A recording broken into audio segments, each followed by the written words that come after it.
Hello hi friends, బాగున్నారా మీరు? నేను కూడా బాగున్నా. మీరు అందరు బాగుండాలని కోరుకుంటున్నాను ఫ్రెండ్స్. ఇవాళ నేను పుంటికూర పచ్చడి చేస్తున్నా.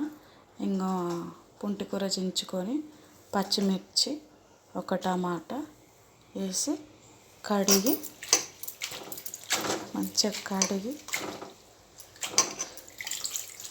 ఒక బగోన్లో వేసుకోవాలి ఫ్రెండ్స్. ఇట్లా పుంటికూర పచ్చిమిర్చి టమాటా వేసుకొని ఫ్రెండ్స్, అందులో ఉడకడానికి కొంచెం వాటర్ పోసుకోవాలి. సగం చెంబంతా పోసుకొని ఒక 10 నిమిషాలు ఉడకబెట్టాలి ఫ్రెండ్స్. మూత పెట్టి ఉడికిద్దాం ఫ్రెండ్స్. ఇలా ఉడుకుతుంటుంది ఫ్రెండ్స్. తర్వాత నీళ్ళు వంపి చల్లగా అయ్యేదాకా ఉంచాలి ఫ్రెండ్స్.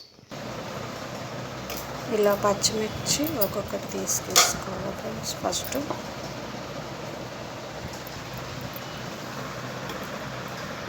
ఇలా పచ్చిమిర్చి టమాటా వేసుకొని ఫస్ట్ కొంచెం ఉప్పు వేసుకొని మిక్సీ పట్టుకోవాలి ఫ్రెండ్స్. టమాటా పచ్చిమిర్చి రుబ్బితే ఇలా అవుతుంది ఫ్రెండ్స్. మరి పుంటికూర వేసిన తర్వాత కొంచెం బద్దలుగానే రుబ్బితే ఇలా అవుతుంది ఫ్రెండ్స్. ఇట్లా ఒక కడాయి పెట్టుకొని ఫ్రెండ్స్, తగినంత నూనె వేసుకోవాలి. నూనె వేడెక్కిన తర్వాత జీలకర్ర వేసుకోవాలి. వేసుకొని ఆవాలు వేసుకోవాలి. ఆవాలు వేసుకున్న తర్వాత ఎండుమిర్చి,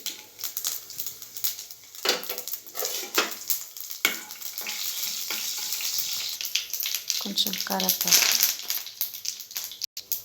కొంచెం పసుపు, ఇట్లా గోంగూర వేసుకోవాలి.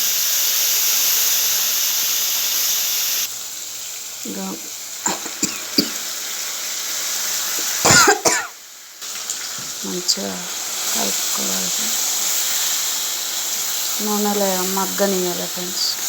మరి మంచిగా ఉడికితే పచ్చివాసన అంతా పోతుంది గోంగూర. ఇందులో ఉల్లిపాయలు వేసుకోవాలి ఫ్రెండ్స్. చాకుతో కొయ్యకుండా మరి చేయితో గిచ్చేసుకోవాలి ఫ్రెండ్స్, బాగుంటుంది టేస్ట్. ఇలా చేయితో ఉల్లిపాయలు చించుకొని ఫ్రెండ్స్ ఇలా వేసుకోవాలి. కరకర అంటే ఎక్కువ ఉడికించొద్దు ఫ్రెండ్స్, మామూలుగా ఒక 5 minutes.